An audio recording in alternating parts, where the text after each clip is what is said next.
Una mañanera llamada del sobrino de un viejo y querido amigo le había metido de lleno a la búsqueda de información sobre el vino más caro del mundo. A saber, un Penfolds encapsulado había alcanzado los 136,000 euros. Había solo 12 unidades. El sobrinete aquel le pedía a Salacaín información de algún contacto en Europa, pues un conocido suyo, coleccionista de vinos, al enterarse, se había propuesto traer una de esas cápsulas a su cava y convertirla así en la más famosa de México. La bodega australiana había producido botellas excepcionales en un viñedo muy pequeño en el valle de Barossa, al sur del país desde 1880, y se liberaba en vendimias estelares como el Calimna Bloque 42 Cabernet Sauvignon cosecha 2004. El viñedo se había mantenido en producción constante y se le consideraba de los más antiguos en el mundo sin haber padecido de la filoxera. El vino se lanzó por primera vez en el año 2007, a un precio de $225 la botella de 750 mililitros, y recibió halagos excepcionales. Eso atrajo la atención de los coleccionistas y entonces el bloque 42 alcanzó una cifra récord de una subasta en Nueva Zelanda, cuando una botella de 6 litros se vendió en unos $16,000 americanos.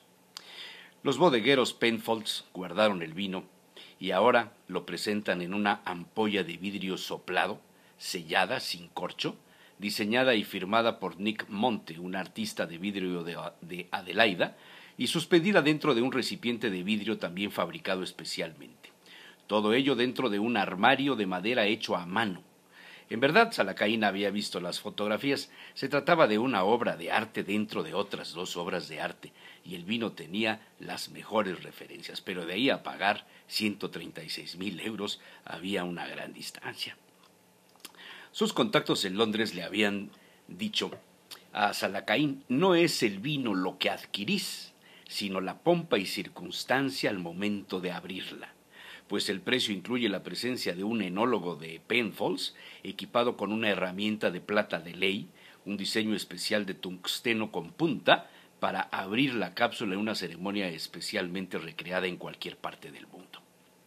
Recordó entonces aquel escándalo de la subasta de un Chateau Lafite Bordeaux de 1787, supuestamente propiedad del presidente estadounidense Thomas Jefferson, subastada en 126,000 euros y cuyo origen había sido puesto en duda.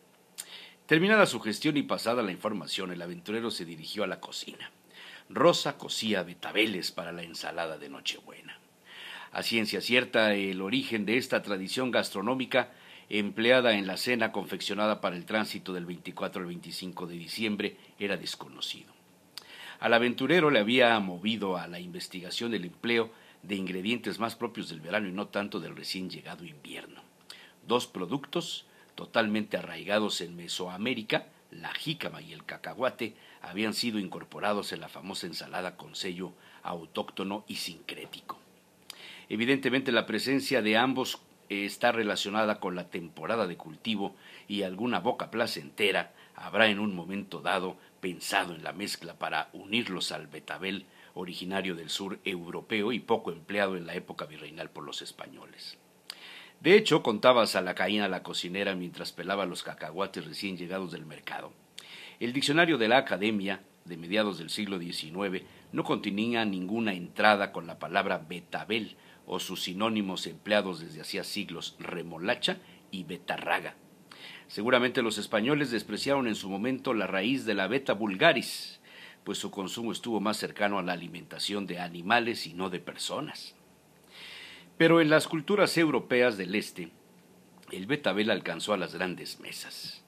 Como sucede en las gastronomías polaca, rusa, lituana, rumana y especialmente ucraniana, donde la sopa llamada borsch constituye un plato excepcionalmente nutritivo, casi como la olla podrida o el cocido.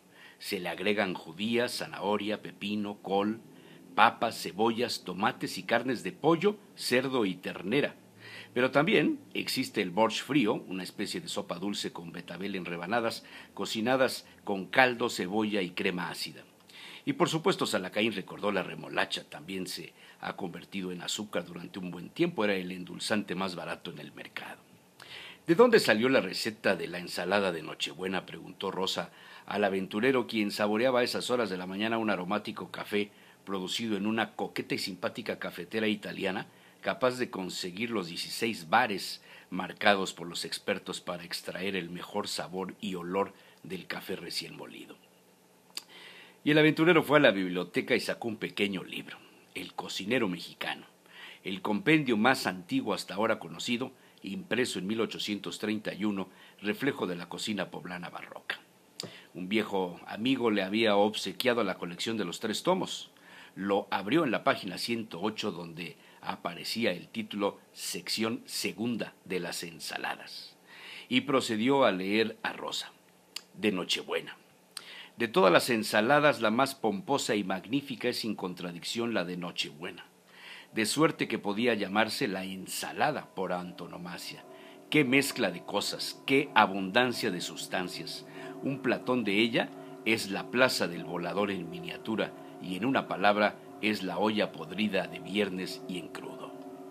Imagínate, le dijo el aventurero a Rosa, cuál sería ya en ese tiempo la importancia de esta ensalada, donde los autores del compendio de recetas le daban el primer lugar en la lista y le comparaban con la plaza del volador, aquel espacio de la casa de Moctezuma donde los voladores de Papantla actuaban y después, en tiempos de la colonia, se convertiría en un mercado muy importante para el abasto de los habitantes de la capital del país.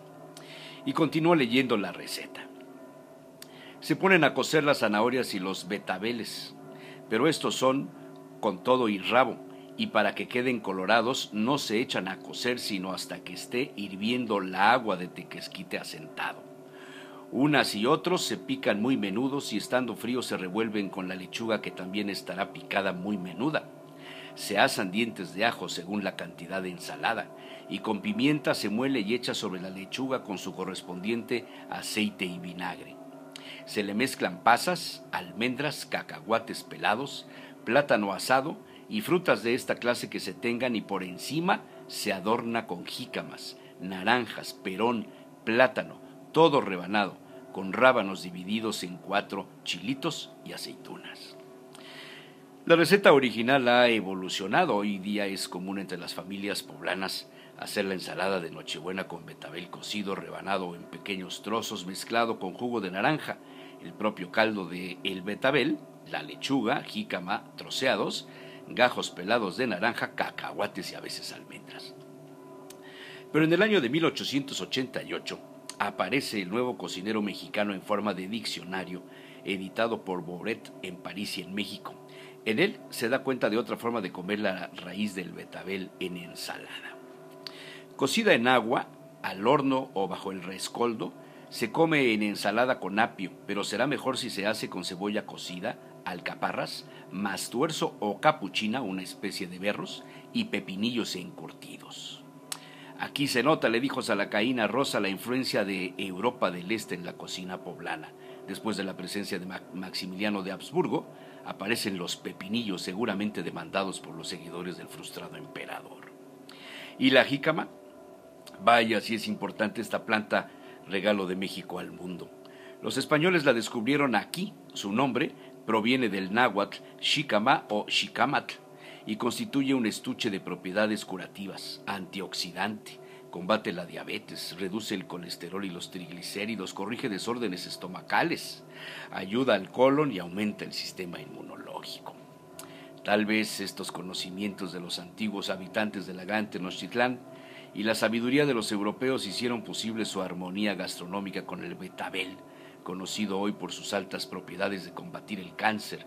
Es abundante en sodio, productor de sangre y reforzador del sistema inmunológico. Cuánta razón tenía el cocinero mexicano. Qué abundancia de sustancias. Un platón de ella es la plaza del volador en miniatura, y en una palabra es la olla podrida de viernes y en crudo. El aventurero dejó a Rosa en sus labores y se dispuso a la lectura matutina.